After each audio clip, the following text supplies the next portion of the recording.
Get ready as SES-22 embarks on its journey to space on a SpaceX rocket to deliver TV and radio experiences as well as data transmission services to millions of Americans in the U.S.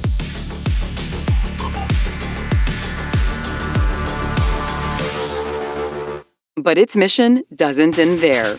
SES-22 is also part of SES's program to complete the FCC's plan to rapidly clear C-band spectrum, with the goal of making room for 5G-enabled services in the U.S.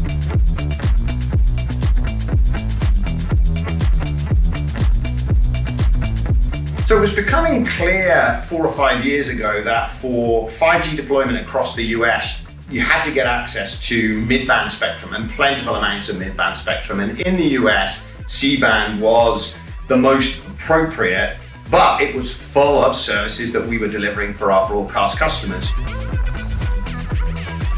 C-band broadcast networks have existed for 40 years, working with them to reprioritize, move to the higher parts of the frequency, and free up the whole of the 300 megahertz of C-band spectrum for the mobile operators. And these satellite launches help us to reprioritize the use of spectrum in the US in favor of 5G services, which I think is incredibly strategic and also economically important in the US.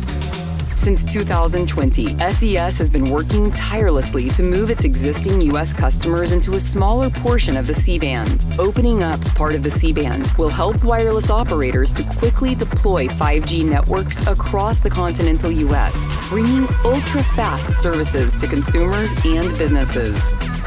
So this launch that's happening right now is critical. We've already cleared about a third of the spectrum in the most important parts of the US by working with our customers to reorientate their networks. But this launch and the other two that will follow are the ones that will allow us to clear all of the spectrum permanently and, most importantly, protect all of the broadcast services with high-performance filters that we're installing across the US following this launch. So could not be more important, and we could not be more excited about this upcoming launch. It took satellite manufacturer Thales Alenia Space only 22 months to build SES-22 before the spacecraft was shipped to the launch site. When launched, SES-22 will be positioned at 135 degrees west and will provide broadcast and connectivity services to millions of Americans starting in early August 2022. To clear C-band spectrum while maintaining uninterrupted services, SES will be launching 4 more C-band satellites in the next few months. SES is on track to meet the FCC's accelerated C-band clearing deadline of end 2023, proudly enabling the next wave of 5G-led innovation in the United States.